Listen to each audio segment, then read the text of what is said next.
We basically have two countries that have been fighting so long and so hard that they don't know what the they're doing. Do you understand that? Israel, as soon as we made the deal, they came out and they dropped a load of bombs, the likes of which I've never seen before. The biggest load that we've seen. I'm not happy with Israel. You know, when I say, okay, now you have 12 hours, you don't go out in the first hour and just drop everything you have on them. So I'm not happy with them. I'm not happy with Iran either. But I'm really unhappy if Israel's going out this morning because of one rocket that didn't land, that was shot, perhaps by mistake, that didn't land. I'm not happy about that.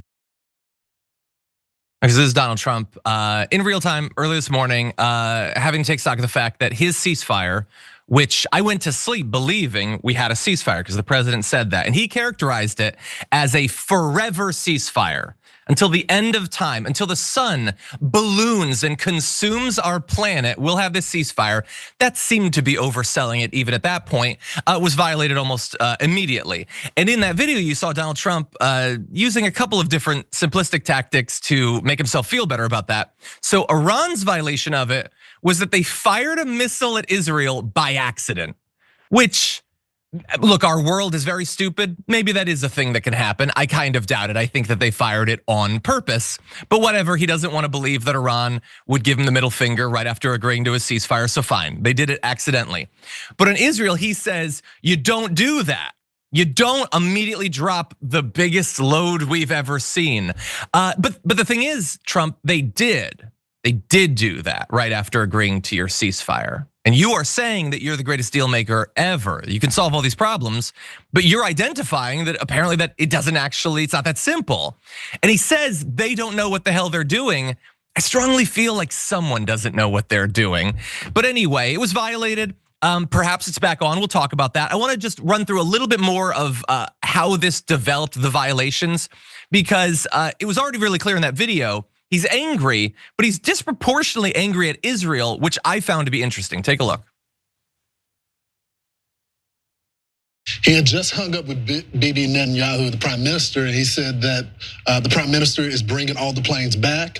I said, why are you so frustrated with Israel? And he says, because he didn't feel like it was good faith, that even though they still had some time until the ceasefire, that they essentially unloaded on Iran. I said, what about Iran as it relates to some of the reports that they're still doing their program? He says they got to save face for the country. They still got to appear to be strong, but he goes, their program is done. He said, our pilots fixed all of that when they hit their targets there. But he goes, I'm not happy with both of them, but more so Israel, because he goes, it's over, it's done. The program is done. It's done, except for all of the bombing that's still going on, and God only knows what a member is gonna message me that just happened and is breaking news.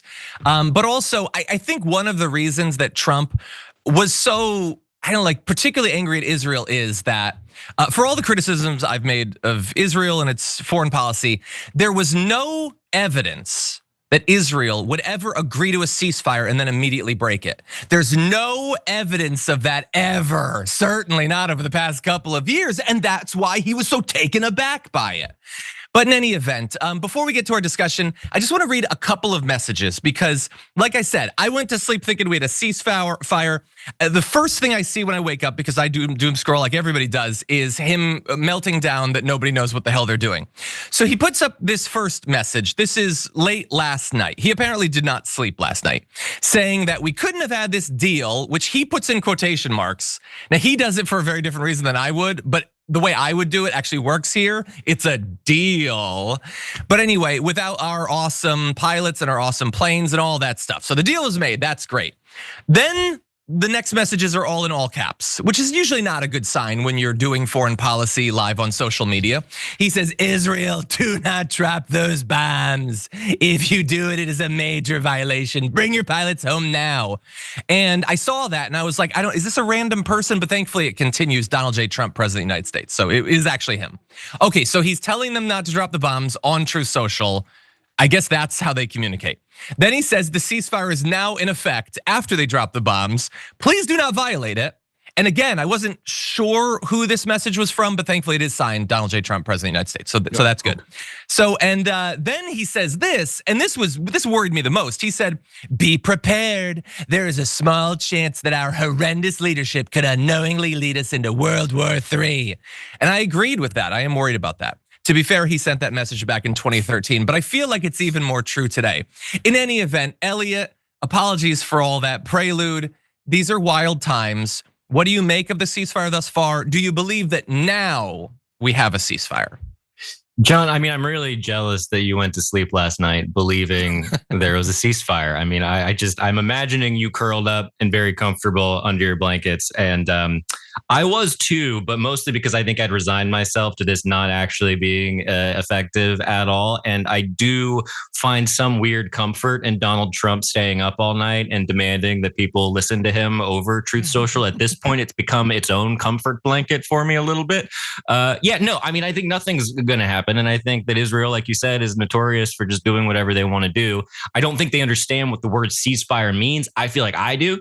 I feel like I understand it because it's right there in the word. You know, one of my favorite things to do with this, though, is to kind of go through his social posts and notice how like he uses periods every now and then, but still all caps. It really kind of bends your brain. Like, what does that sound like out loud? Because normally it's the all caps with the exclamation points and maybe a few typos. This is Israel, period, please, all caps.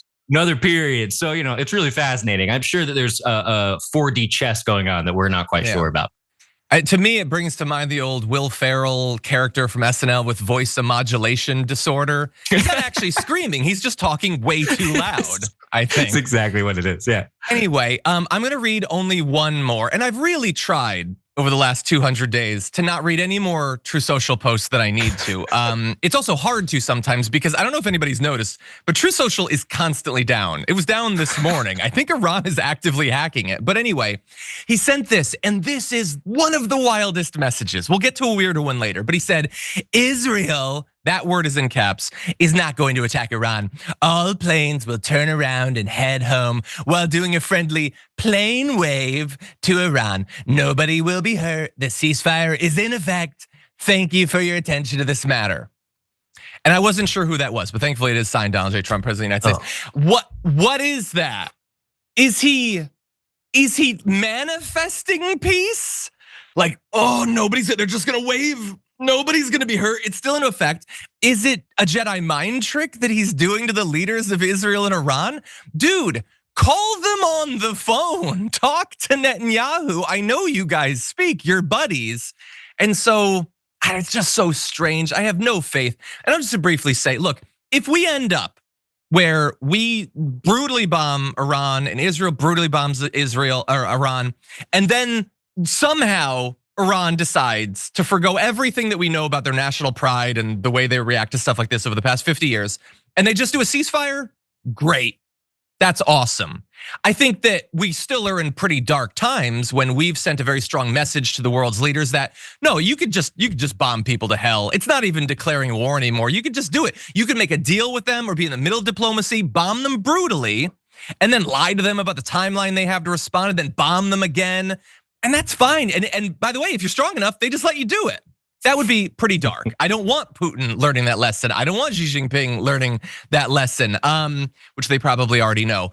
And also, like, nothing about this ceasefire stops the possible consequences we were talking about yesterday of Russia potentially moving nukes into Iran, or Iran still knowing now, might makes right. We have to weaponize the uranium that we moved out of these facilities before it was bombed. So we're gonna do it underground. We're gonna pull in North Korea, and then we're gonna pop up in a few years with bombs. The ceasefire is good in that nobody is dying, and maybe we're not spending $1 trillion over the next year or two, but that doesn't actually stop Iran from getting the bomb. And also, I have a lot of questions about whether Israel is just gonna sit idly by, especially if there's new indications that Iran is moving material around or something. So I don't know. I don't have a lot of faith. But I'm not an expert on it. Elliot, any other thoughts about the ceasefire before we move on to other matters? No, I'm with Trump on this one. I think if we manifest it together and say it out loud, for sure. It'll happen. Yeah, this is the convergence of make America healthy again and make America great again. You know what I mean? This is like what they do. This is where the new age spirituality and foreign policy meet each other. Maybe in the same way that, people say that a lot of the crime and serial killings of the last half century were due to lead in gas and stuff. Maybe it's red dye 13 that's been causing everyone to go loco. Exactly. I don't know. Yeah. I don't know. Well, anyway, I've put plane wave on my vision board. I pray that it helps bring peace.